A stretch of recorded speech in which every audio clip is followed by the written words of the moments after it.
evening, everybody, and how are we all doing this evening? Hope you're well. Hope you're having a great time. Hope you've had a good weekend and all that jazz. We're back here Sunday night in our shed, ready for this week's live stream. Looking good, looking good. I've made a few changes, as you can probably tell, and I'm quite liking the look.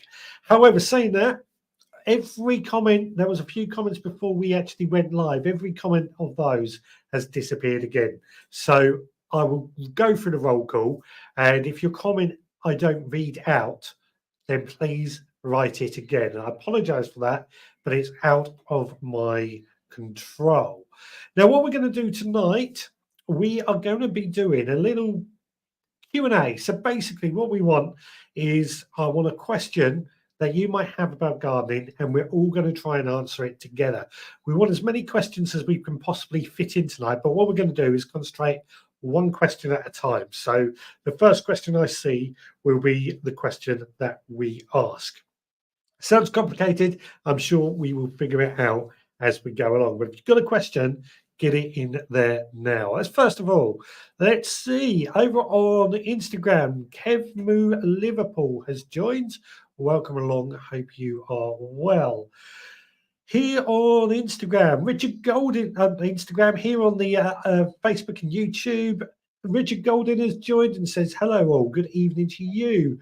Digwell, Guden Avond Grondtatelers. Good evening, vegetable growers in Dutch. I have to ask my Dutch friend to translate or tell me how to pronounce that. Richard Hawkins says, good evening, Richard. Good evening to you. Nigel, Mr. Muddy Boots is there saying, good evening all. Good evening to you. Turbo Stream, good evening, veg podcasters from a wet Birmingham in front of my log burner. Good evening to you. Hannah Jones, good evening, gardeners. Good evening to you. Digwell was wondering what you do in different other lives. I'm going to have to find out, aren't I? I'll contact StreamYard and find out what is going on. Stuart Jackson says, evening, Richard and Veg Army. Hope everyone is well. Question. Here's our first question. I'm moving my gooseberry bushes. Should they be in full sun? Thanks, team. So our first question is from Stuart. Should his gooseberries be in full sun? So my answer to that is I think they do better in full sun, but they can tolerate a little bit of shade. That's my answer, but we'll see what everybody else has for that. Gary is there saying, good evening all, good evening to you. Rob's Allotment Gardening says, good evening all, good evening to you. Nicola is there, evening sunshine now, but has terrible earlier up until 3 p.m. We had not great weather today, but yesterday was lovely. Good evening all, says Scott. Good evening to you. Hardgrave Gas. Looks like my comment dropped off, so I just say hello again, everyone. Good evening to you. Toby Stream says you are very dark tonight. Hold on. Let me this is tricky. Moved everything around. So where's the camera? Let me just try something. See if that makes any difference. Wrong way. How's that? Any better? Let me know if that's any better. I can't fit around too much. I'm moving things around, decorating, and things are changing. So we'll see how it goes. So as I said, our first question is about gooseberries. Should they be in full sun? Let's have a quick check over on Instagram. Nothing going on over there. Kate says, good evening, Veg Army from a soggy Nottingham. Good evening to you. And Stuart says, I've raked both the front and back lawns this weekend. All for electric rakes. Great fun. Is that like a scarifier? I haven't used an electric rake in my lifetime. But yeah, let me have a swig of coffee. I haven't used an electric rake in my lifetime. It's all battery operated. Turbo Stream says still dark, but hopefully you can sort it out for next week. I could turn the lights up. Upper Plot says I up. Indeed. No, I'm not seeing many answers come through for the gooseberry question, but I think I've answered it. I think they do best in full sun, but can tolerate a bit of shade. And there's another shilling for the meter. Is that talking about the lights? I could adjust it, but I'll see what happens. We'll see what happens. We won't worry about it. Right. Rebecca is there saying, question. Has anyone had success with growing cauliflowers? If so, what's your secret? Thank you, Rebecca. I always say cauliflowers are one of the hardest vegetables to grow because they're quite finicky. They are, as I said, one of the hardest in my opinion. What I find is that they are generally easier to grow in the cooler months of the year. So if we're sowing them now, need to be in a cold frame at this time or to get them through the winter, but they will give you a spring. And they are more likely to survive. If you're growing your summer ones, and I suspect, or if you're growing them for summer, in fact, let me ask this question to you, Rachel. Are you talking about your cauliflowers that you're growing for summer, or is it all year round? Gary says Richard has the Halloween mug out. Yes, the Halloween merch will be on the website in the next couple of days once I've sorted everything else out and can set that all up. Halloween mug, Halloween fleece, and things like that. Halloween mug. It's October. I only have this logo available during October. Stuart says, yes, you're correct, Richard. A free cycle item. What's that? What have I? Oh, electric rake. Yeah, a scarifier. Oh, okay. Got that off free cycle. Excellent, excellent. Turbo Stream says, I'm moving my gooseberries too, and the place they are going is partial shade. And Digwell says, never grown gooseberries, so no comment here. So I think you will find that gooseberries do, like most plants, they prefer full sun, but they have always been, or they do tolerate a bit of partial shade. I mean, if you think about it, the rear of the gooseberries, when they're away from the sun, is always going to be in shade anyway. So they do tolerate a bit of shade, but they prefer full sun. I think they grow okay in shade, actually, thinking about it, but I'd love to know any more on that. Where were we? Nicholas says, I've got 4 10 by 4 foot monitors. First tunnels arriving. Looking forward to using this year. Excellent, excellent. Rebecca says, never had any success with any, Richard. So we go with recommendations. So never had any success with any cauliflowers. So my recommendation then. So I tend to grow all my cauliflowers from seed. I'm sowing some this month. We've sown some in the past month. I would say this is probably the last month to sow them, unless you've got heated greens and things, heated greenhouses and things like that. As I said, they grow best in full sun, but what can cause them is when it gets too hot, they can cause them to bolt. In fact, Nigel is straight there with a good answer. Cauliflowers or any brassicas love fertile ground. Make sure the plants are firmed in well. Add lime if club root is a problem. I like to keep plants root bound in the pots before planting them out. So, yeah, what I like to do, so I start mine from seed. I'll start them in plants, wait until they're pretty root bound, and I'll pot them up into a bigger pot unless they need to go outside. Once they're large enough to go outside, I will plant them in a bed. I always add lime to my soil regardless, because being a brassica, they do like a different pH, a more acidic, is it acidic or alkaline? Either way, just add lime, just to sprinkle that on the surface. And when you dig a hole to plant your plants in, sprinkle a bit in there.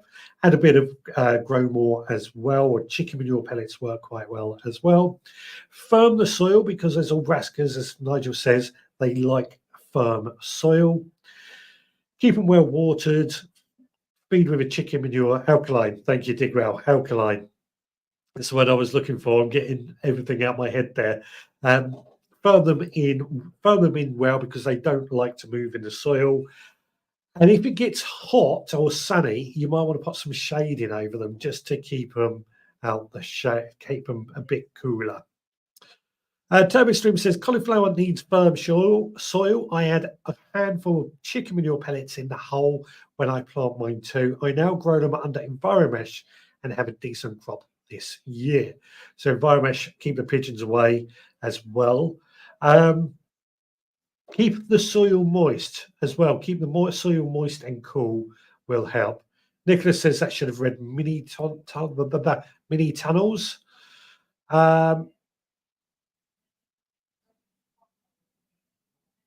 Just having a quick flick through, and I might miss some comments tonight because there's lots to go through. Stu Jackson says, thanks, team. Moved my garden flowers to veg and fruit, so it's going to have its own bed. Then my veg will be in the biggest bed next spring. Hopefully, it all goes well. I'm trying to train myself to read the teleprompter because, excuse me, I'm hoping I can get to read this teleprompter a bit better, but I don't think it's going to work. Turbo Stream says, I did the same, Stuart. I made a soft fruit bed on my allotment. Nicholas says, don't forget to give us a thumbs up. Yeah, please do give us a thumbs up. Nigel says, Perca is a good soil additive to help combat clubroot. Let's have a quick check over on Instagram. Tom Smith, view from a lake, and the messy allotmenteer has joined. We're going at the gardener's question Q&A. Rebecca, has that helped? Has that answered any of your questions? I guess the question I should have asked you is, what is the problem with your cauliflower? What tends to happen to them that gives you problems? That probably would have been a good question to find out. But in the meantime, let's have a third question, sorry, that you might want to ask. Anna Jones says, I have 2 gooseberries in full sun, 2 in partial shade. The ones in full sun are only slightly better than the other 2. So there you go. They can tolerate a bit of partial shade if you need to. I wonder what they would be like in a bit more shade. Good question. Good question. One that we could probably experiment with at some time. But yeah, gooseberries, full sun, partial shade, they seem to do okay in. Lovely to get a nice bit of coffee. While we wait for another question, I'll go and check on Instagram quickly. Nothing going on there. So you set me a mission. I'm going to get this out of the way early tonight because I got a feeling there's going to be a lot going on. You set me a mission this week, and that was when I went. There's no video for this. I went to Diddley Squat Farm, Clarkson's farm, on Wednesday, and you said to try and find food that was cheaper than what Digwell had at Malvern last week. Well, I don't know if this is necessarily cheaper, but we didn't go to the pub and eat. We went to the pub, but we didn't eat in the pub. But at his farm, there was the food wagon selling breakfast, basically. And there a bacon roll was £7, which is a little bit expensive compared to a typical greasy spoon. But I tell you what, decent amount of bacon in it, decent bun. It tasted brilliant, and it actually filled us up and kept us full for quite a while. So for £7, it was a quality bacon burger. Was that cheaper than what we had at Malvern? Only you can tell me, Digwell. Rebecca says, thank you so much. I'm going to take all your advice and see if I can manage to get them to grow. They just seem to fail all the time. They are one of the hardest ones to get right. They really, really are. Kate says, are there any tips for growing celery, my nemesis? I have only managed to grow it into 2 inches and then it stopped growing. So I can see, Nigel, celery requires soil with plenty of humus and not allowed to dry out. Keep them well watered and weeded. That's what I was going to say. Celery is a sort of coastal plant. Its ancestry, I guess you could say, does originate from seaside plants.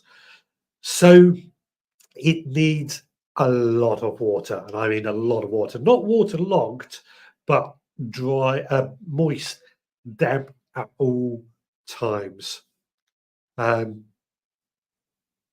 lot of water. A lot of water is the key with celery. Digwell says, back in 5 minutes, need to get some chicken velveteen for my Chinese later. Kate, like quite a lot of moisture, says Nicola there. And Turbo Stream says, the slugs had all my celery seedlings this year. It happens, does happen. Digwell does say, I don't mind paying for quality. Malvern was not that. I don't mind paying for quality either. I have to say, at Diddley Squat Farm, it was really good quality. I wouldn't go there again unless I'm passing because it's not worth it. But food was really good. Celery, the other self-blanching is a good, reliable variety. That's something we haven't really mentioned was about celery and blanching. I find when it comes to celery, it's best to get self-blanching varieties to get the best type of celery out of it. View from a lake over on Instagram says, I want to dry my herbs for the winter as the snow will be on the ground for at least 3 months. Any tips? Get a dehydrator would be my tip. You'll see that come up a little bit later on. A dehydrator and dry your herbs in an hour or two. Um, or hang it up in a dry shed in the oven also could work. Just when you finish cooking, turn your oven off, leave the door open, but put your herbs in there to dry out is another tip. Turbo Stream says, on the cauliflower, I saw a video planting them with a bulb planter to keep the soil around them firm. That's a good tip. That's a very good tip, actually. That's one I didn't think of. But says they're saying, evening all, motor racing finished. Fantastic, fantastic. Who won? Anna Jones says, celery grows very well in my heavy clay soil, probably because it stays damp a lot as well. Celery does like a lot of water, a lot of moisture. That's the way I do mine. Nicholas says, I think slugs have a lot of everything this year. They've been a pain, haven't they? They really have been a pain. Nicholas has just bought some seeds from Bargain Seeds in the closing down sale ends tonight. They have a lot of seeds, 15p to 65p, 30% off that price. There we go. If you're after some bargain seeds in the next few hours. Kate, has that helped with the celery? I think the key thing there is moisture. They need quite a long growing season. Also, celery leaf and celery stalk are two different types of plants as well to think about. So hopefully we've answered that. View from a lake about drying the herbs. Anybody got any tips on drying herbs? Scott says, I grew onions from seed this year and very happy with the results. Think I sowed them a little late, maybe. Question, what are some good varieties and what is best to sow for big onions? So it depends how many different varieties you have. I recommend Elisa Cray because they're good for exhibition. They're a good all-rounder, but I have seen better onions out there. So I'm going to throw that open to everybody else. A good variety of onions to grow and for large onions. Kate says, thank you. I think we've answered that question for her and she's happy. What have we got? Anything going on over here? Yeah. I've got to keep swapping between the two with the way Instagram works and a swig of coffee just coming up. Nicholas says, has anyone grown parsley roots? Going to try them this year, coming cross between parsnip and parsley. I personally haven't, but I don't know about anybody else. Digwell says, I brought loads too, sadly. Oh, talking about bargain seeds. Yeah. I've been giving this a lot of thoughts about the garden industry at the moment, but that's something for another day. Nigel says, onions, if you have bottom heat and grow light, sow the end of December onwards. Light is a big factor or they grow leggy quickly. Varieties, Tough Ball, Vento and Kelsey. There we go. Vento, Tough Ball and Kelsey. Rob also says Bedfordshire Champion are a good one to grow. And Digwell says yes to Hamburg parsley. Very nice. Excellent stuff. Excellent stuff. Anybody got anything to add about the drying of herbs as well? Hopefully for Scott, that's given you some recommendations for some onions. I'm going to ask Scott, I've been meaning to ask you actually, how's the new job going? Because I know you've just changed jobs and it's probably taken it out of you quite a bit at the moment, but how is the new job going otherwise?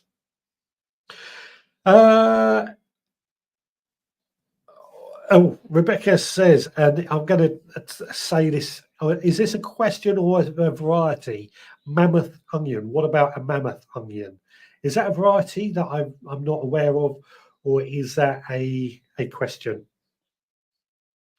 Digwell says, dried herbs, I just hang them up hang them up of pots or pot them in a paper bag.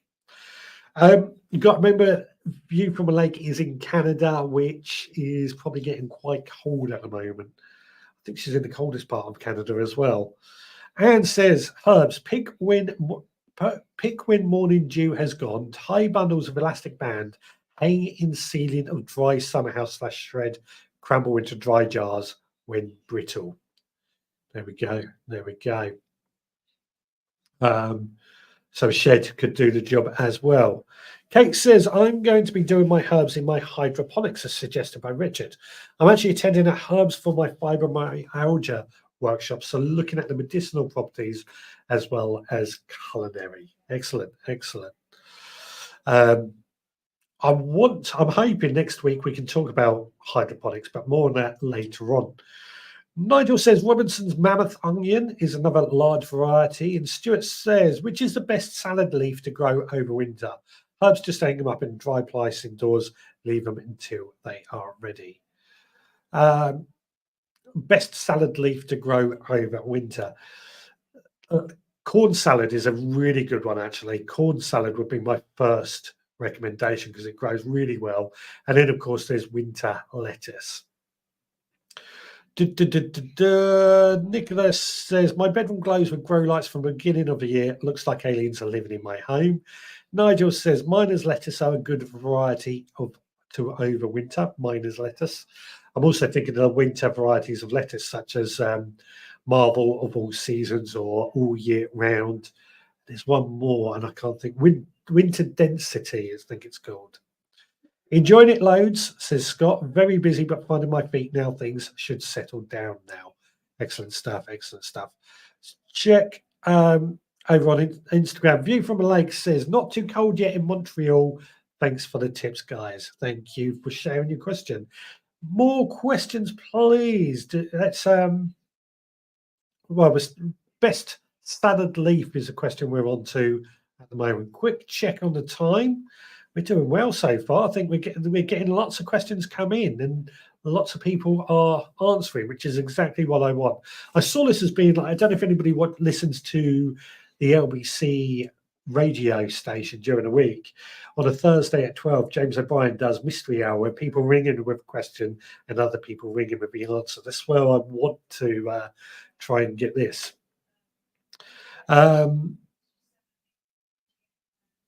Let's have a look. Let's have a look. Scott says, good onion tips. I do need to invest in some good lights, maybe a Christmas present to myself. Yeah, I've got to do that as well.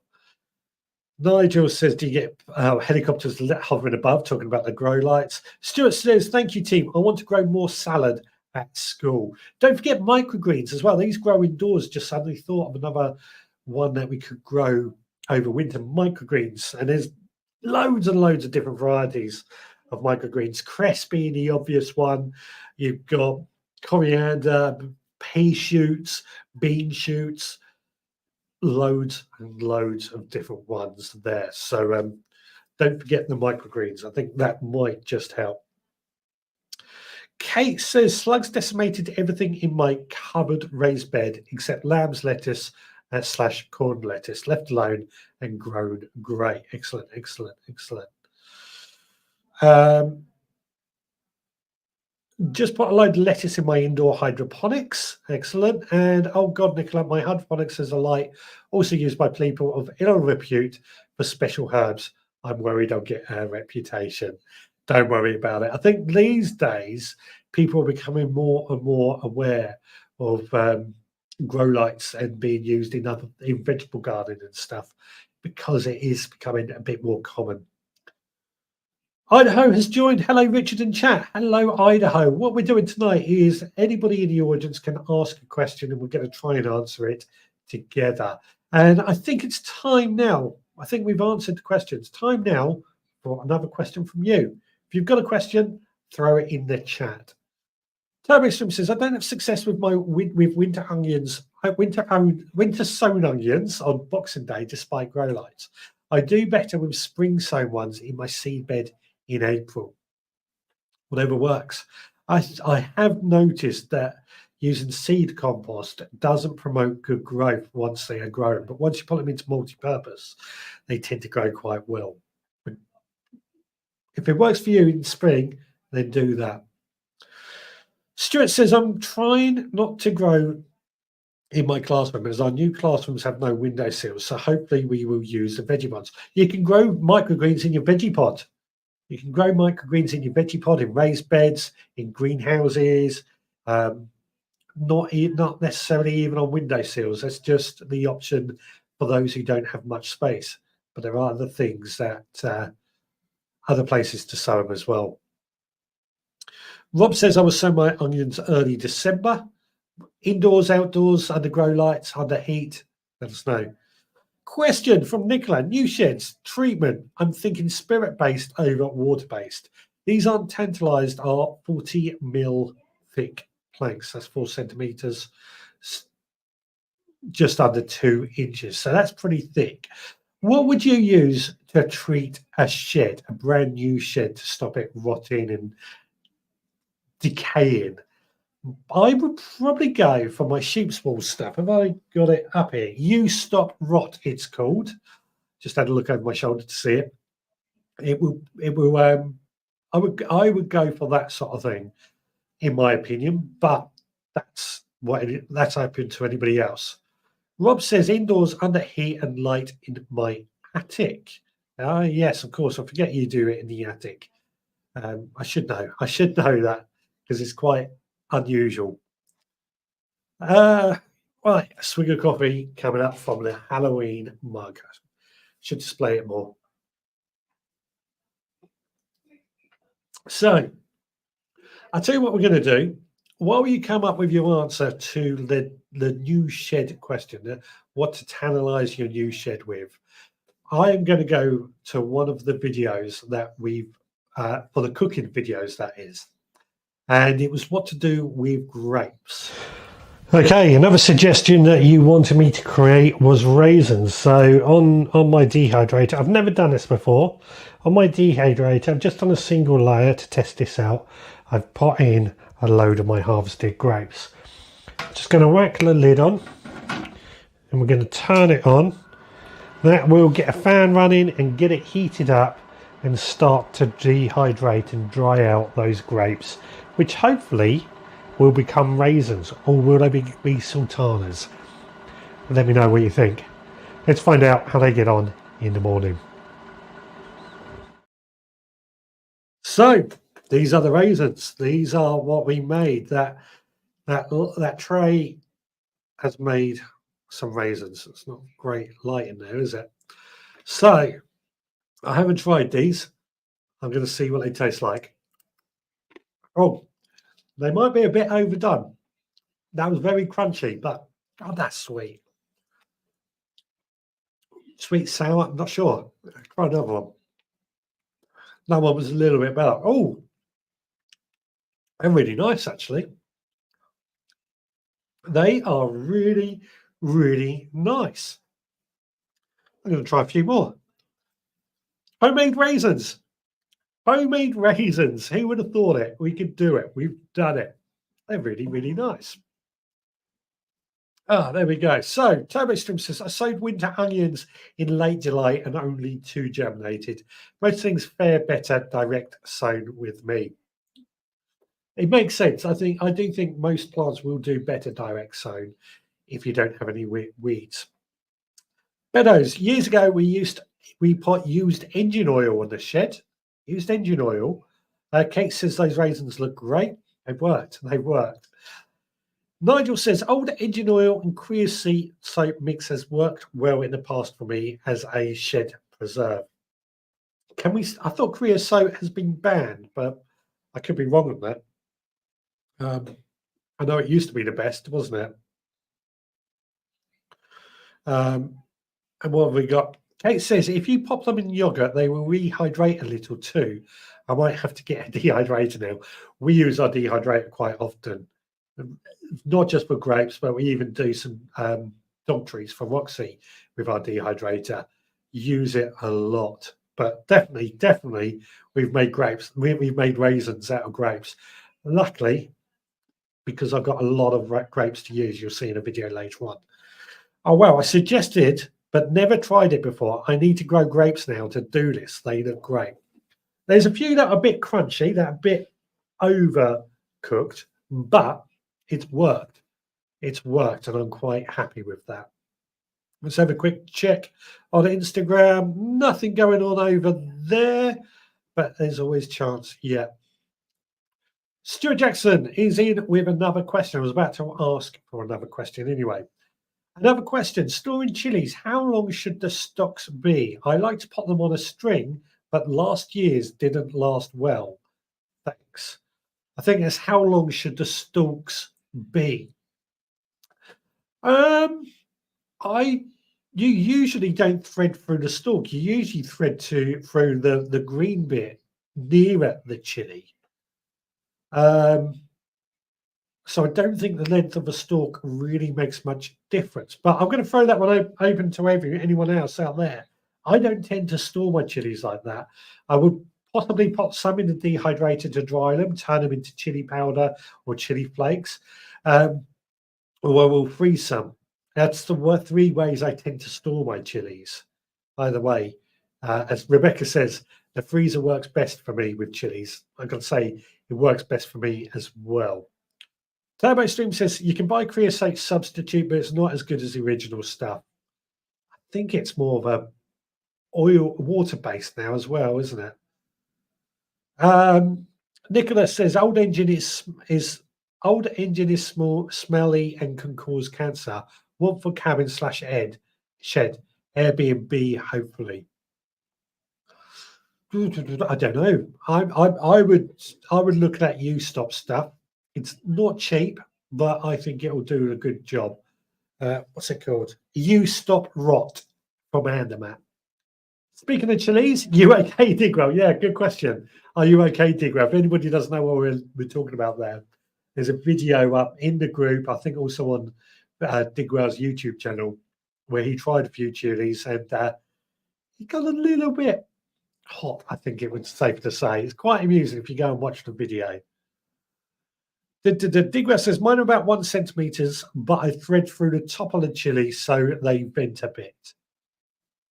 There we go. That's kind of what I thought. I mean, I don't tend to do mine like that, but about 1 centimeter, Stuart. Hopefully that will help. I like the smell of creosote.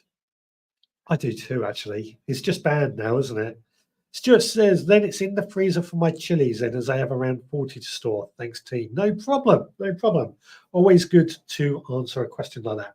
We need another question now. We do need another question. Digwell says, dehydrate chilies in the air fryer, minus 70 degrees C setting. I hadn't thought of that, but yeah, or dehydrator. I tend to do most of mine in the freezer, though. Nicholas says, I only had 2 chilies that grow and turn red. No need to store. Be fine, be fine. Scott says, freezer is good for chilies, especially if you have a microplane grater grate. What do you need? And then pop the rest back. That's a good tip there, Scott. That's actually a very good tip. So what Scott means is freeze your chilies, and then when you need them, you just grate off what you need, and it can go back in the freezer. That's a very, very good idea there. Thank you. Thank you. Digwell says, not much of the Endrax that was left in the fridge. Don't blame you. Don't blame you at all. But hey, was it worth it? Anne says, I dry chilies like my herbs and store in jars. So there we go. It's another reason. I mean, I love chilies, as you know. I love chilies. And drying them does make them look good. And we do grow a lot of chilies. I've still got harvest all mine, actually. Excuse me. So yeah. Chili Kate. Oh, let me get it. Chili Kate. Hi everyone. Sorry we're late. I went to the allotment to tidy the shed and got carried away. Hope you are well. Hope you are well too, Chili Kate. Thank you for coming along. We are doing a Q&A, which gives everybody the chance to answer a question, to ask a question, and everybody would try and answer it together. Turbo Stream has what in the name is a microplane grater? Hello, Al. So I think the easiest way to describe it is like a grater. My understanding, Scott might correct me on this, but my understanding is that instead of grating it into fine little strands like you would expect with grated cheese, It grates it into slices. I think that's what he means. But either way, a grater would work, or um, a slicer type thing would work. I could be wrong on that. Let's see what Scott comes back with. Digwell says I use a Borner slicer. Sorry. Nicholas says it's a very fine grater, and Kate says, "Good God, Digwell, you use a what?" Because originally you said I use a Boner slicer. um, yeah, I don't know what you do with that though, but the Boner slicer, that's a new one on me. Let's have a look on here. Nothing going on Instagram. So yeah, let's get another question in. By the way, I need a mission for next week as well. Something fun, something exciting, something that we can do really challenging, which is interesting at this time of year. Just about another bit of that raisin. By the way, I have got some other things that we've made with that grapes as well. Dickie Wells says an Old Navy sailing is pop an Andrew roll in the fridge. I'm having a hot Ruby Murray. I've never heard of that one, but I like it a lot indeed.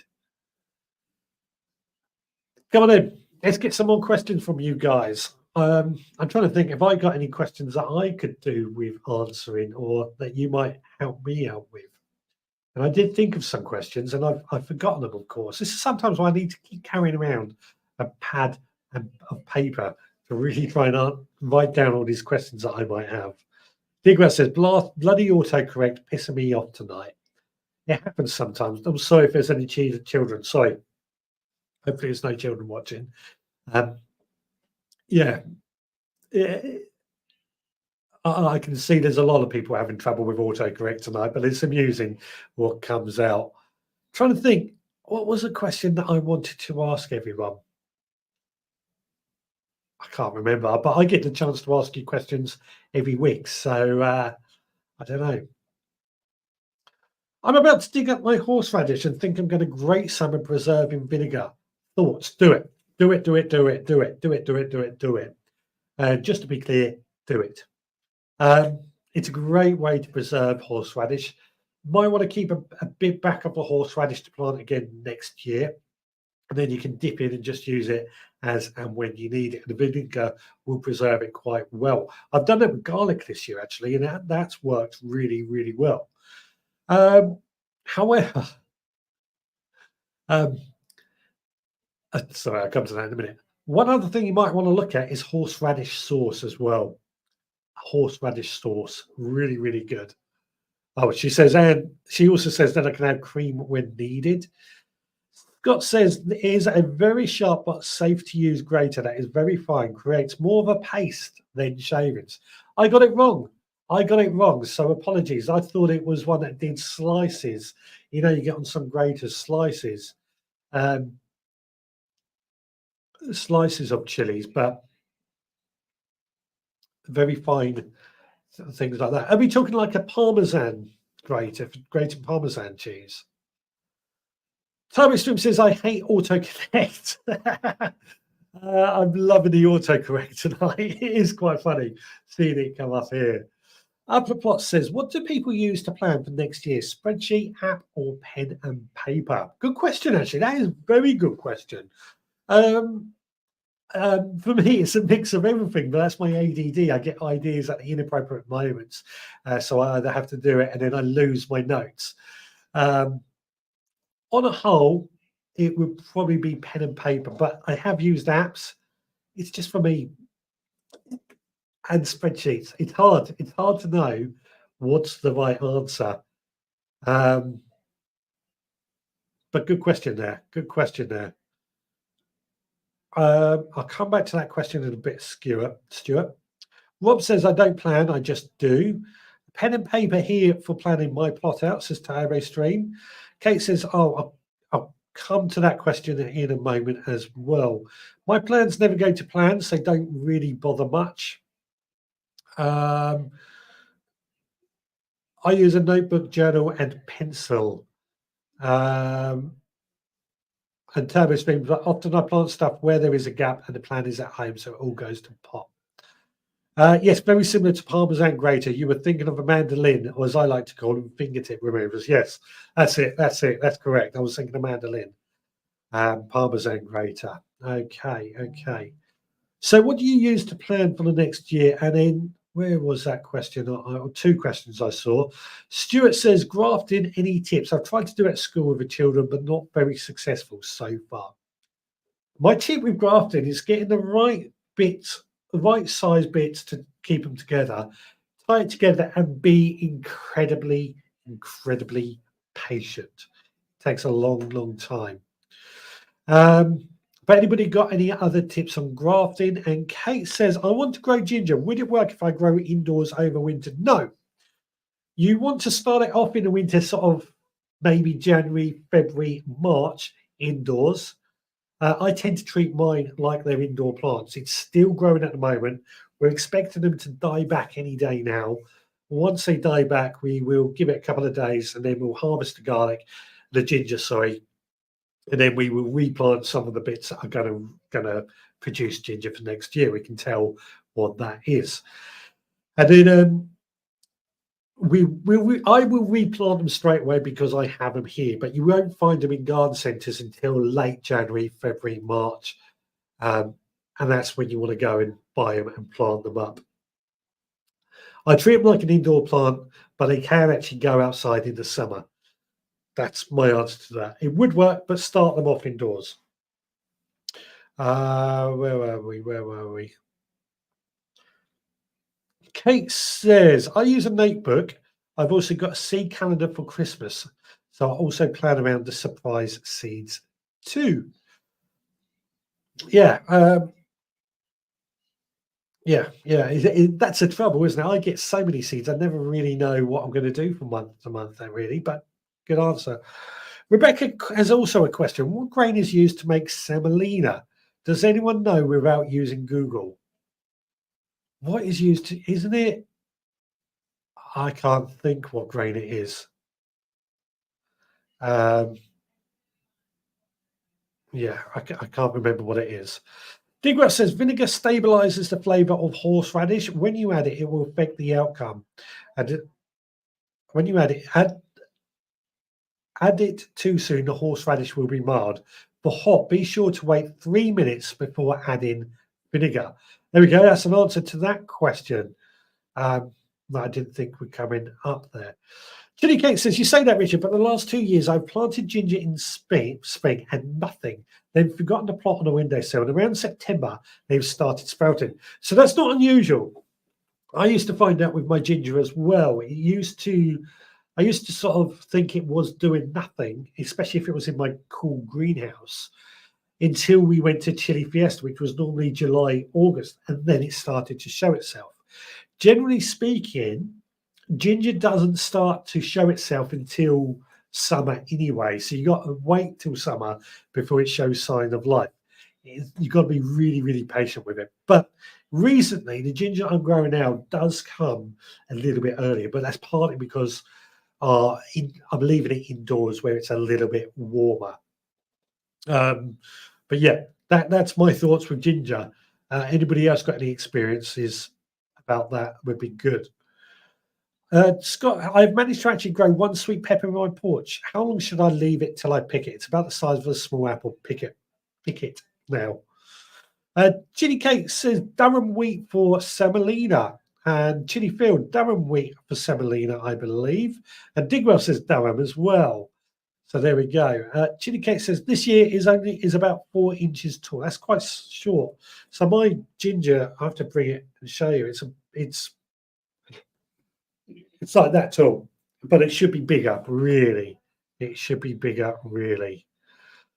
So hopefully that answers the question about ginger. But if anybody's got anything else they want to add, Durham wheat answers about the semolina. What about grafting tips? That was the other question. And what do you use to plan your allotment? Where were we? Ginny has joined. Hello, sorry I'm late. I was at my nephew's birthday, bless him. Just turned 5 and wanted some real gardening so we can garden together. Hope you're all well. Hope you're well too. We're asking questions and getting answers. Scott says semolina is a type of corn, maybe, or am I thinking of cornmeal? You're thinking of cornmeal. Yeah, thinking of cornmeal. I was about to say something derogatory, and then I thought I won't say that. About cornmeal, that is. The Digwell says, same here. Nothing all year, now growing like mad. It's interesting because mine has been growing all year in an east-facing window, so it gets the morning sun in my kitchen windowsill, so it's fairly warm. But it came early, and now it's sprung into life. Interesting. Chili Cat says, I haven't watered it since spring. It does need quite a bit of moisture, I find. That's ginger, of course. It does need quite a bit of moisture because it's a root, it's a rhizome, so we need that root to grow and expand, and it takes quite a bit of water to do that. Pink Panther wheat. Is there a joke there that I'm not aware of? Have you seen my monkey? Is there a Pink Panther joke there? I'm not aware about. Digwa says my ginger is outdoors. I don't think it does very well outdoors. I treat it like a houseplant, but it will go outdoors in the summer when the time's right. I might wait a week and see how the pepper goes. Be nice to get a little bigger. It's still warm in there in the nice sunshine in the porch. It does also depend on the variety. Durham. Talking about the thing. Let's have a quick check on Instagram. Mark J8108 has joined, and Eliza McFabs has also joined there. Let's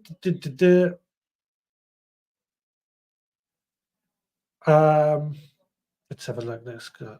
Jenny says ginger is a forest floor plant. Does not want full sun. Moisture holding soil.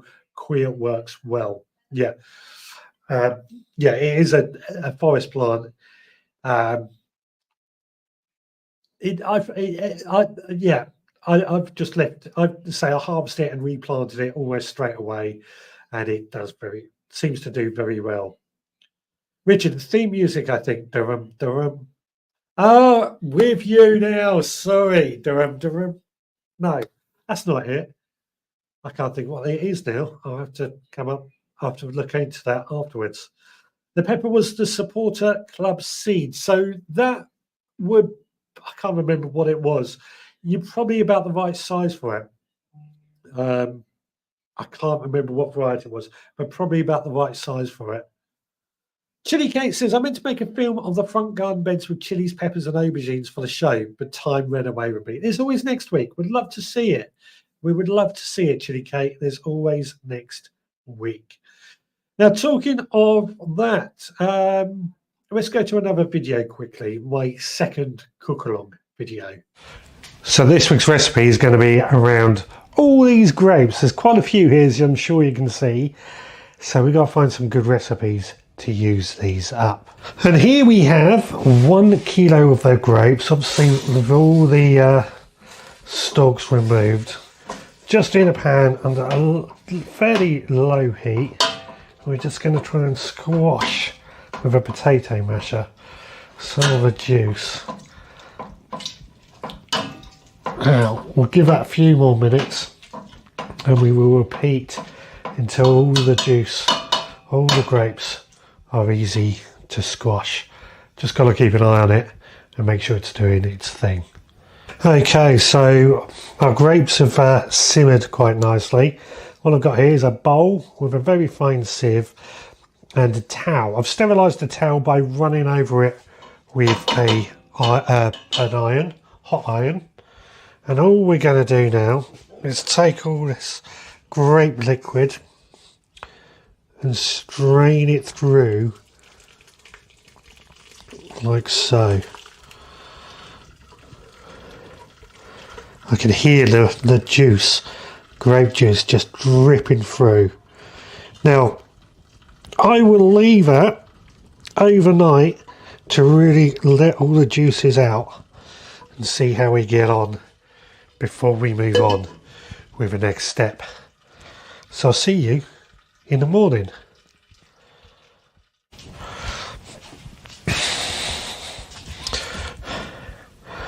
Right, well, as expected, that has given us 600 mils of this grape juice strained overnight.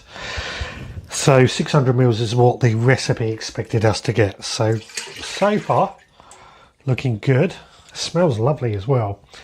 Into that, we're going to add 400 grams of sugar, and then we bring that up to temperature till we get the rolling boil, the jam set point. Just going to pop a lid on and get that going.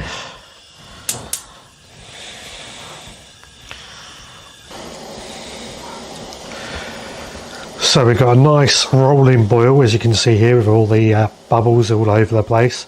The jam thermometer is saying 104 degrees C, which is the point for jam, and it's been there for about 5 minutes now, so in theory this should be set. All we've got to do with it now, spoon this into sterilised jars, which we've got, leave it to cool, and then we'll see how it tastes back in the studio.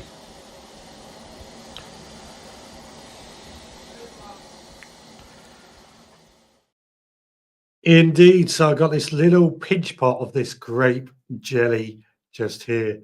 What I love about it, I don't know if you can see it, it wobbles really like a really good jelly. So I'm quite happy with that. It looks, I was expecting it to be more green coloured, but it actually does look like a wine colour. Interesting, very interesting. But what's it taste like? Look at that, look at that. Oh, camera's not going to focus on it. Wow. That's like a jelly wine. That's really, really nice.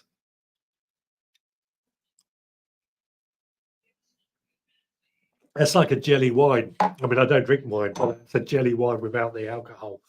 That is really, excuse me, that is really nice. I like that. So that's only used about half of my grapes up. We're going to be making grape juice out of it tomorrow, what we have left over.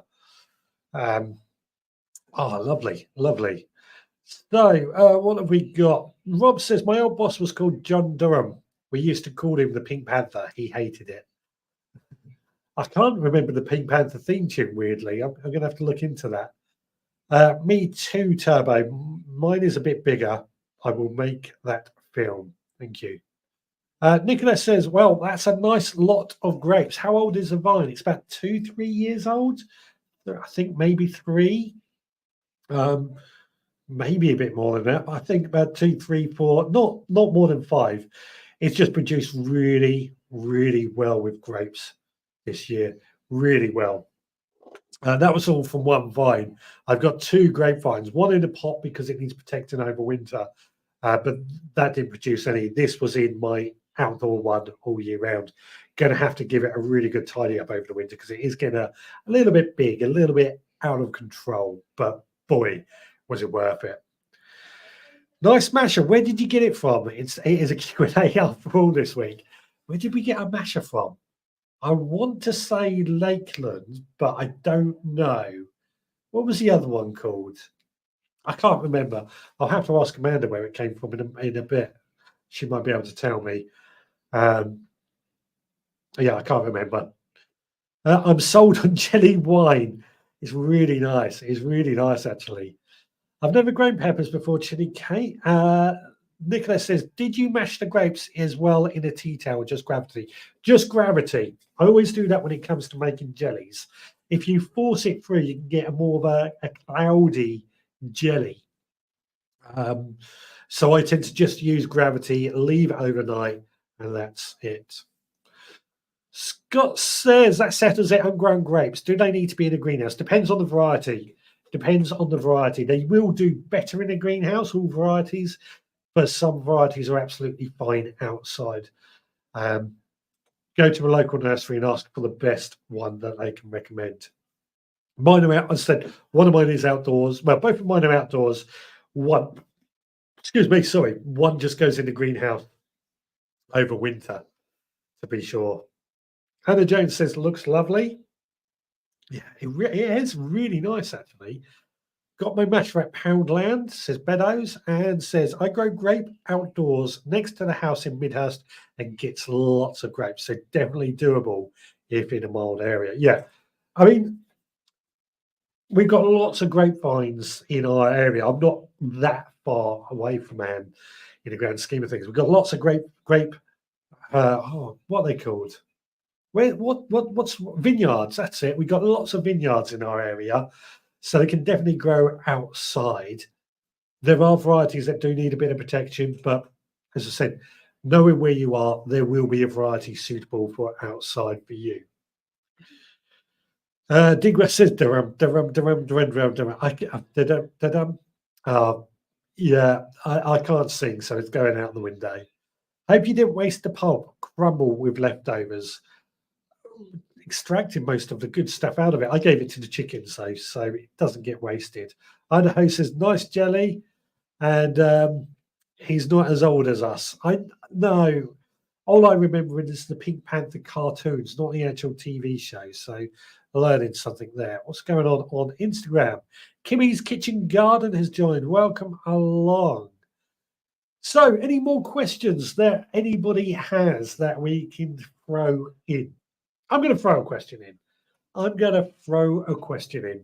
What has been your best vegetable that you've grown this year? What's been your biggest success this year? What's that? Nicholas says, I got a nice bottle of champagne from an organic vineyard, I think in Kent. It would be sparkling wine, not champagne, because champagne can only be grown in the Champagne region of France. However, champagne, sparkling wine, whatever you might want to call it, was invented near Brighton. It's a UK, or in English, produce, believe it or not. Axe it. Acts like I'm younger. Yep, I'll take that. Jenny, I really do think a Deliveroo type system would be added to the supporters club. All these lovely foods that we can't have. Seriously. Yeah, but you can go and make your own. This is why we do it. We share the recipe ideas for you to go and make your own. Recipes are there. Rob says courgettes and onions. Kate says my biggest success has been spinach. Stuart says my success was my chilies this year. Runner beans and Norma. Chard, and some more chard from Jenny. Turbo Stream says my biggest success has to be cauliflowers. Have plenty in the freezer now. Excellent. Best crop cucumbers. Jenny says make my own. Richard, stop swearing at me. It's an option. It's an option. So for me, my best crops this year has to be my cabbages. We've done really, really well with pretty much all our brassica crops, but cabbages particularly have done really, really well. Nicholas says, first time sweet peppers, only grew leaves and chilies. Excellent. Rebecca says, the whole lot's been a load of rubbish this year, but the best has been spring onions this year. You know, let's focus on the positives. We know it's been a rubbish year. I've moaned about it enough. But next year could be different. I want to focus now on the positives because I think that's what we should be focusing on. We can take the negatives. Let's focus on the positives. Spring onions have done really well. Excellent, excellent. Nigel says best crops, tomatoes, peppers, and apples. Actually, good year for apples, hasn't it? A very good year for apples here as well. Grapes as well. I should throw in the grapes because we have done fantastic with grapes. Scott says mine were peas, aubergines, broad beans, and I'm looking good on sprouts. Excellent, excellent. Turbo Stream says my biggest failure was raspberries. The plants seem to die off, possibly too wet last winter. Could be. Who knows? It could well be. Instagram, Philly6226 has joined. Philly's over there as well. Scott says, oh, and outdoor tomatoes. I've had loads. Yeah, we got loads of outdoor tomatoes too. And then blight. But hey, we don't worry about that. It's the positives. I still got cabbages in. Problem in, we are going on holiday for 6 weeks, so it will be over when we get back. know what I would do? I'd open them up for the birds to eat. Then, if you can't eat them, let the birds have them. That way, they don't get wasted. Chili Phil says we've had a great year for chilies. Just waiting for them to colour up a bit more at the moment. Even had success with Scotch bonnets this year. That's interesting. Interesting. A lot of people reporting good chilies tonight. So a Q, says Turbo Stream. So wet winters affect raspberry canes. Can I rescue them? I think you can. I'm going to throw that out to everybody else, of course. What would you do with raspberry canes if they're affected by the wet weather? What I would be inclined to do personally is try and put some sort of straw or something around the base to try and stop all that water leaching out the nutrients from the soil and just hold on to it a little bit better. I just realised light behind me. That's what I would probably be inclined to do. But I think it can be saved. It's all about drainage at the end of the day. You might have to dig a little ditch around your raspberries to get the water out as well. That might work. Digwell says, my best onions, runner beans, in fact, all beans, outdoor tomatoes at home, not at the plot. Anne says, question. What's your biggest surprise in the veg garden this year? Good question. What's my biggest surprise in the veg garden this year? Ooh, I think it's going to have to be the grapes. I think the grapes, because we've had so many grapes. They've done really well this year, so I'm very happy with that. But anybody else, what's been your biggest surprise in the garden this year? I was going to move the raspberries anyway. You might want to go into raised beds if that's your problem. Raise the beds up a bit to help the drainage. Take some cuttings of the runners for the raspberries. And are your raspberries autumn or summer fruiting? Says Nigel. Good question. Autumn, says Nigel. Says Turbo Stream. Let me get my words out. Jenny Den 78 has joined over on Instagram. Lovely to see you there. At this point, I'd just like to ask you if you are enjoying this show tonight. I hope you are, because I think it's been a lot of fun. Please do give us a thumbs up. Please do give us a like, a follow, and a subscribe. Always is good to get that sort of feedback. I can see a couple of people have liked over on Facebook. Can't see the YouTube likes, but I can see who has liked on Facebook. But keep them coming in. Please do keep them coming in. Anne says, mine was discovering one inherited blueberry plant was a variety pink lemonade. Totally delicious. So good ordering 3 new bushes. I do like those pink lemonade. I didn't find they grew very well for me, but I'd love to see how you get on with yours next year if they do better than mine. Turbo Stream, they started off okay, then mostly died. I'm hoping to pot up any runners in the spring. I wonder if it was just they rotted away in the ground, too much water. Chili Phil says, biggest surprise this year has to be the aubergines Kate has grown. 3 varieties and great success from all. Excellent. I mean, I love aubergines. When did you start your aubergines off? My quick question for you. Rob says, always a great show. Thank you very much. I certainly enjoy doing these. Scott says, my biggest surprise was dropped chard seed that did better in a wood chip path than the stuff I sowed in the bed next to it. Yeah, I can see why that would be a good surprise. Biggest surprise this year, says Nigel, if I found a pair of secateurs that I lost 3 years ago under about 10 centimeters of soil. Don't you hate it when I say hate it? It's annoying when that happens, but at least you found them. Were they a good pair as well? Knowing you, Nigel, they probably were a really good pair. Kate says, I was surprised to find strawberry plants hidden amongst weeds at the new house. Loads of runners too. Pot them up. Enjoy them. Did you get lots of strawberries out of them? Digwat says, my raspberries are both autumn and summer. Two-timer Sugana. How do you have to cut them right back like autumn, or do you cut them back like summers? Stuart says, just want to say a big thank you, Richard. I've spoken to our head teacher about community garden after the podcast. Really hopeful this will happen. I want to get Jason on the live stream, actually. If anybody has heard the community garden podcast, I think he would do great on this live stream one week.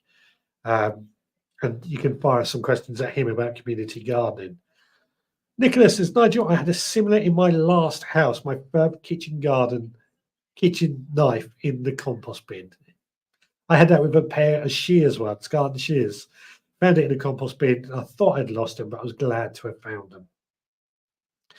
Chili Phil says, Kate started the aubergines at the end of January, and they're grown outside in the front of our house in raised beds, which is south-facing next to the chilies. There we go. Fantastic.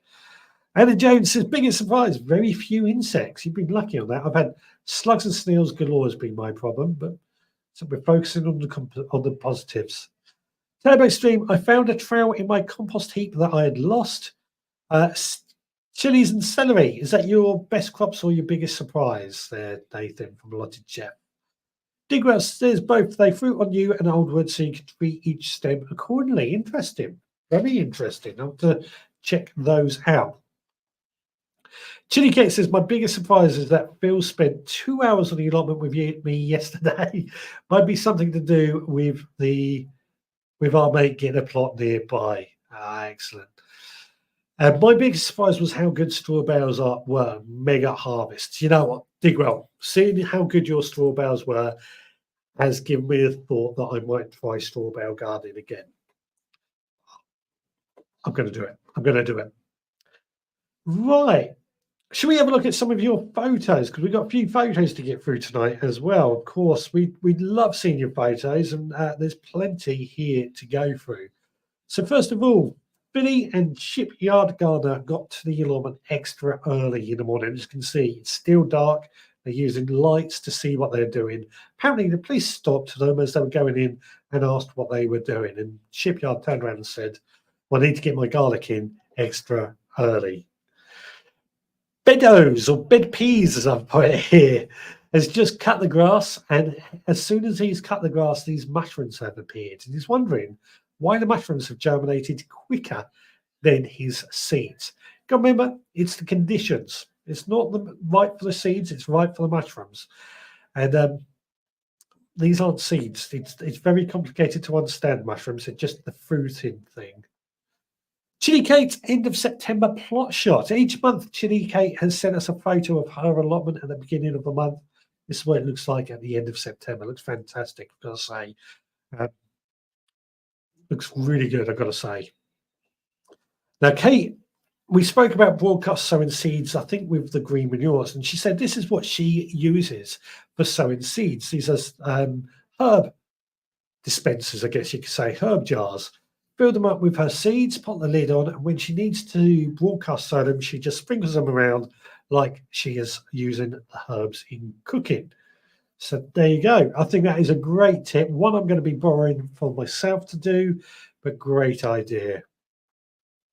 Nicola is thanking Steve for these bargains from Budget Seeds again. If you are looking, go check them out tonight because there's not long left before they close down. It's a shame. Very bad shame.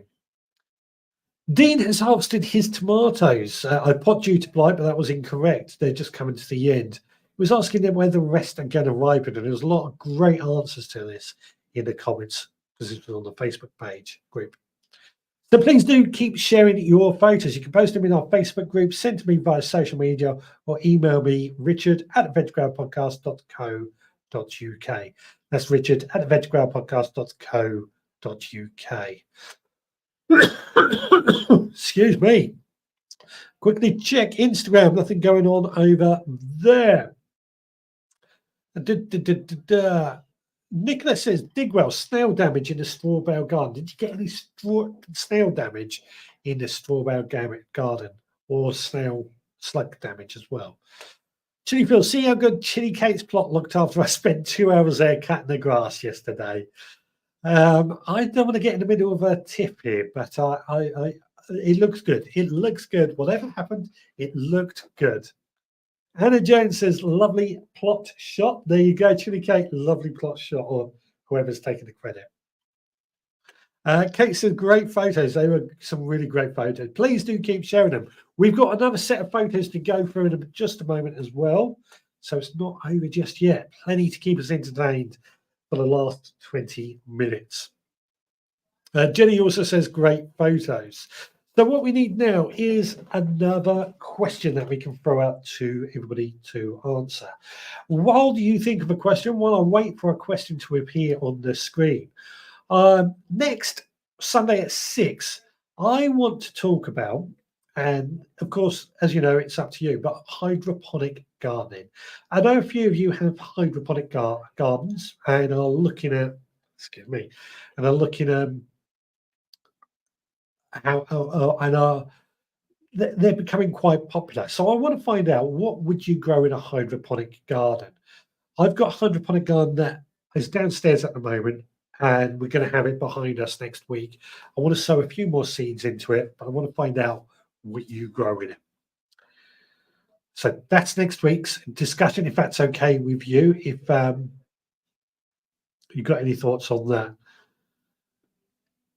Nicholas says, fab plot, chili Kate. Digress says, very little snail damage. The only damage to speak of was one potato plant. Nigel says, lovely plot. Well done, Phil. We're going to give credit to both there. And Kate, he says, and Kate. Whew, that was getting close there. That was getting close. Jenny says, allotment outdoor storage ideas. Do you have some ideas? Allotment outdoor storage. What are you looking to store? What are you looking to store? Idaho says, lettuce in hydroponic. Yep, we'll discuss that next week. I want to get a few ideas for it. And Kate says, love hydroponics. Be a great topic. Excellent. Scott says, what's one thing that you haven't grown before? What one thing that you haven't grown before do you plan to grow next year? Good question. That is a good question as well. So outdoor storage ideas, but I'm not sure what Jenny's looking to store there. But one thing that you grow next year that you've never grown before. I'm trying to think what that could be. What could it be? What could I do next year that I've never grown before? I'm going to have to think on that. It's time I started thinking about. Jenny says, everything, pots, trays, canes, closets with you now. Okay, so pots, I keep my pots and trays in old dustbins, obviously cleaned out thoroughly, but in old dustbins with a lid on, stuck behind my shed, and that stores them up quite nicely. I do want to get plastic containers for them though, but they've got to be waterproof. Canes, I keep my canes on the allotment in a pallet. So the pallet is used as a store, stood up, right? Cloches are to one side. They're a difficult one. Nicola says, watercress I'm going to try next year. New for next year, says Kate. Ginger and kohlrabi. Good choices. Good choices there. Love ginger, love kohlrabi, love watercress. Benno says, had to shut my hydroponics and put it away until the room is decorated next week. I know how you feel. Been decorating this week. New carpet is going in tomorrow. Thank God, I have to say. I hate decorating. I absolutely hate decorating. Anyway, then I can get it back at and get started again. Going to be a great subject for next Sunday then, isn't it? Just in time for you. New plant for next year, says Nigel. Aubergines had 3 plants this year, plenty of flowers, but never set fruit. Okay, I've had similar problems actually with aubergines this year. No fruit problem thinking about it, but yeah. New plant for next year. Good one there. Nicholas says, seen on a bamboo cane. Seen on a bamboo cane. Pots. I'm not sure what's going on there. Jenny said, perennial veg for me next year. I have sea kale and globe artichokes. Sea kale. I'm going to do sea kale next year. Sea kale. Thank you. I'm going to do that. Digwell says, sweet garlics if they pass my cooking taste test tomorrow. That sounds interesting. That sounds very interesting. Stuart says, I would like to grow a grapevine next year. As the vineyard told me it's easy. Just got to find the right variety. As you've seen with my grape jelly and the amount of grapes that we've got, well worth growing. I don't drink wine, so I'm not going to be growing it for wine, but grape jelly, eating grapes, perfect for that.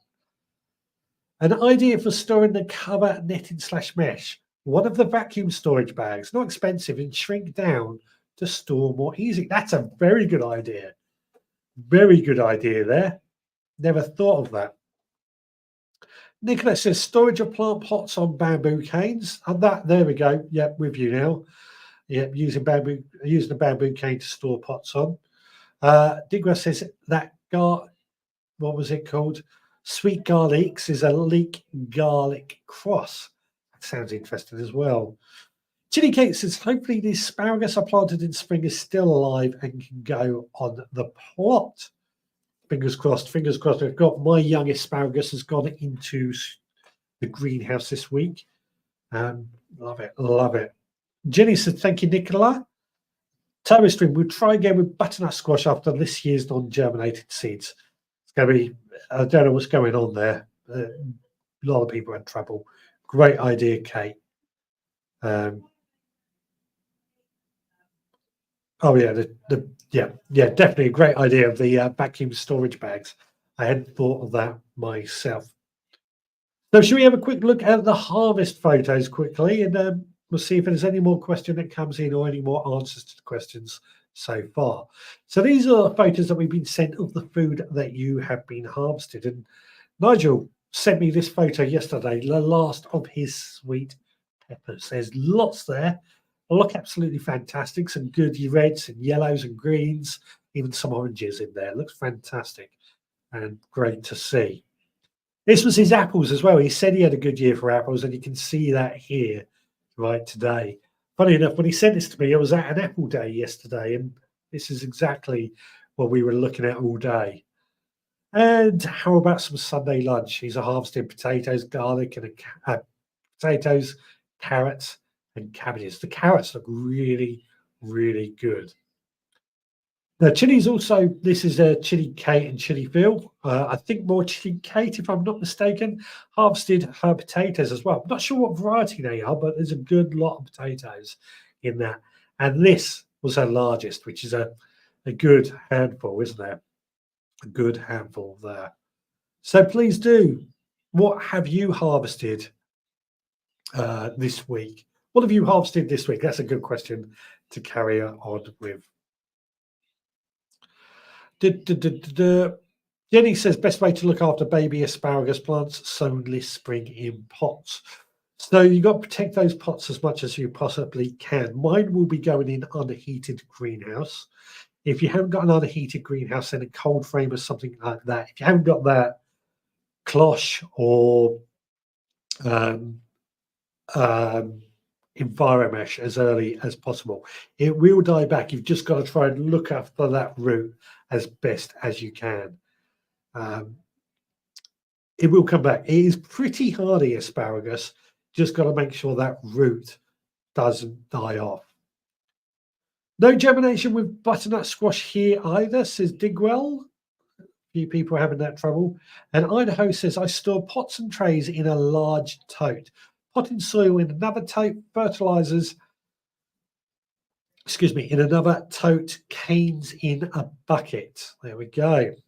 That's some outdoor storage ideas for you there. Nicholas says, I use wheelie dustbins for storage and also 2 water butts. Good idea. Nigel says to Stuart, Boskop Glory is good seedless grape, or if you wanted seeded, Black Hamburg. There we go. Jenny's like the storage ideas. Idaho says, I harvested 7.9 pounds of yellow crookneck summer squash. Lucky you. Lucky you. We've got no squashes at all here this year. I've just seen my first 3 courgettes being ready, actually, believe it or not. Here we are, October, and my courgettes are just ready. Chili Kate says they were Java, which I know is a hybrid of Sarpo Myra or something like that. Interesting. Not long until Digwell's single seed potato challenge 2024 comes to an end. I'm looking forward to that. Nicholas says, I bought a potting shed from Bargain Seed, going to change use for chickens. Excellent. Thank you, Richard. Chili Kate says, got 1 butternut squash plant, but first fruit just set, probably too young, just like my courgettes. Turbo Stream, I sowed at least 10 butternut squash seeds. I managed just 1 plant and 1 small butternut squash. You did better than me. Just been a bad year for all squashes this year, I'm afraid. Don't know why. It has just happened. Digwell says, sick as courgettes, so are my neighbours. You could have sent some here. Honestly, I've never known a year where I've not had any courgettes. But this year, no courgettes until this very week. Valor is the cross with Sarpo for the Java potato. Valor is a cross with Sarpo for the Java potato. There we go. Bit of information there. Make flour with courgettes, Digwell. Make flour. Courgette flour. Never heard of that. That's an interesting one, but yeah, be interesting to see what we can do with that. Okay, so we have got just under 10 minutes to go for tonight's show. So if anybody's got any last questions they want to throw out there, let's get it out there. Next week, as I said, we're going to be talking about hydroponic gardening and what we can sow in our hydroponics. What I also need from you, I need you to set me a mission, a challenge that I can do over this next week. And added to that, what I also need is a recipe or something I can cook over this week as well. I think we've done quite well with the grapes. What have we got? Leeks, parsnips, potatoes, garlic, onions, anything using one of those. Just throw a recipe out there and let me know what you think. Coffee had gone cold. What have we got? What have we got? Yep, and all the other recipes on my video for the courgettes. Dehydrate and blitz. Replace 1 quarter of ordinary flour with courgette flour. Interesting. Turbo Stream says, I did okay with courgettes. Won't bother again as I don't really like them. Probably because of the bitter ones a couple of years ago. Yeah, post-traumatic stress disorder, that's called Turbo Stream. You were quite ill with those bad courgettes. And that could be why. That's why. Yeah. Benos, can you speak up? The sounder is noisy.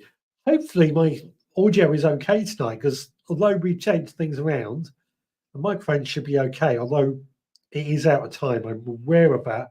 We're going to be doing something about that over the coming weeks.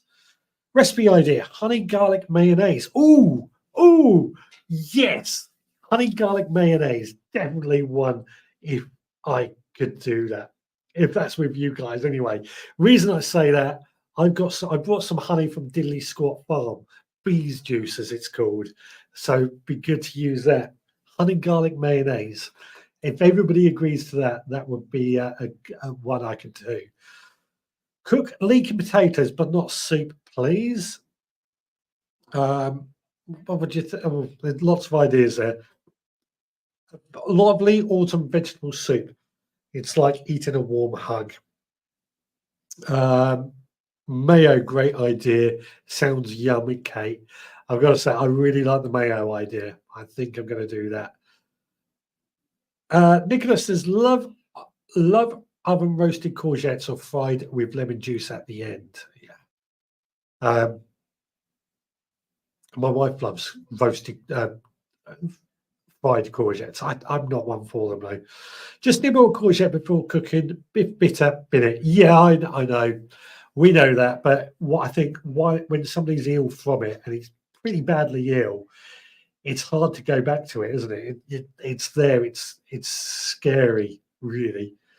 I mean, my stand are using to wrap up the paintwork. Right, sorry, with you. It's only because I've changed things around that I was questioning that. Mayo is a great idea. I'm going to do the mayo. Mayo, good. I like the idea. Honey garlic mayonnaise. If there's a recipe you want to send me for that, please do. If not, I will go online and find it. So that's a recipe for next week. What about mission? What about a challenge?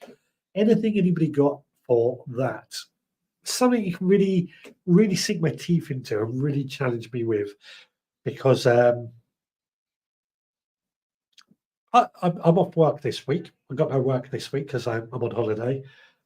I'm busy tomorrow with carpets and a trip to IKEA on Tuesday, depending on. Hello. Boxes just came in. Yeah, I'm off to IKEA one day this week as well. But anybody got any ideas of a challenge or a mission that we can do? I thought Roxy was going to jump on the screen there for a minute, but she's not. Digwa says, been there with Perlo. Yeah, I'm the same with Sambuca. I can't touch anything licorice tasting because of Sambuca. I got very, very drunk that night. Never again. Turbo Stream says, I only had a small amount, Digwa. Still poisoned me, spat out the rest. It's nasty stuff. I've heard you 18, Digwell. Make your own mayo, not shop bought. I'm going to be doing that for the mayo. Don't worry. I'm going to be making my own mayo for that. Kate says, yay, Roxy. Roxy, come up here. Come here. Come on. Everybody wants to see.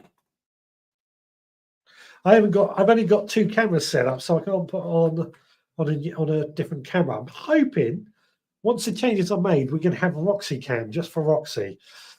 Because I know you all love her. Toby Stream says, am I the only person alive who has never been to IKEA? I like IKEA. Digwa says, IKEA Hydro units are good. I don't think they sell them anymore, though. Could be wrong, but I don't think they sell them. Benno says, plot an escape route from IKEA. It's easy. Just go down. The one I'm going to, it starts at the top and you make your way down. Easy, easy, easy. Southampton. I've never been to IKEA. I say Southampton because Nicola, IKEA, Southampton and Croydon. Croydon in London charges for cars that are exempt. No, it's Southampton. It's easy to get to. I don't go to London. I hate London. I used to work about that. Tilly Kate says, when are we doing a pet special? Be a difficult one to pull off on a gardening show, isn't it? But hey, pets and gardening, we could come up with a few ideas. Roxy's just sat there right now, just watching the world go by. A decent chat. Idaho says, I got an email from Arrow Garden. They are going out of business. No, that's not good. Another one going out of business. Digra says, I used to sell IKEA things on eBay. Made a fortune is IKEA do not sell the small things online. Faded out as everyone else copied me. eBay name was Jabba's IKEA. Excellent stuff, excellent stuff. To all the local garden centres, what are the garlic, onion varieties available? Any fruit, veg, herbs for sale? That's a good challenge. That's a good challenge, actually. I can do that. I like that a lot. Best thing about IKEA, the exit. They've always got, on Southampton, as we leave IKEA, they've got this hot dog stand as well. I disagree with that. Oh, Amanda disagrees with that. That was not the best bit. The best bit for me is that bit on the way out where they do sell the hot dogs and chips and things like that. I'm food orientated. Digwell says, no, it's the hot dogs. Exactly what I was saying. The hot dogs are good. Nicholas says, IKEA, they do now and deliver to supermarket. Yeah, they do actually. They do actually. IKEA meatballs. That's our dinner for next week, actually. That's why I gave him. Turbo Stream says, IKEA is off the M6, which is the busiest bit of motorway in Europe, so I stay away. Right. Well, I think that has got that figured out. I've got to go to a garden centre as well as try and get Escape IKEA, that is. But I will have a look in IKEA and see if they are doing the hydroponic growing kits. I do have some, but we'll have a look. Anyway, it is now 7:30. It's time to wrap this show up and get out of here. Thank you so much for joining us. It's been an absolute pleasure seeing you. I hope you've enjoyed it. It's been good to get these questions and answers. It's something we might have to do again. Just check on Instagram. Nothing going on over there. But yeah. Thanks so much for joining us. So next Sunday at 6, we're going to be talking about what we can grow in hydroponics. Added to that, we're going to be doing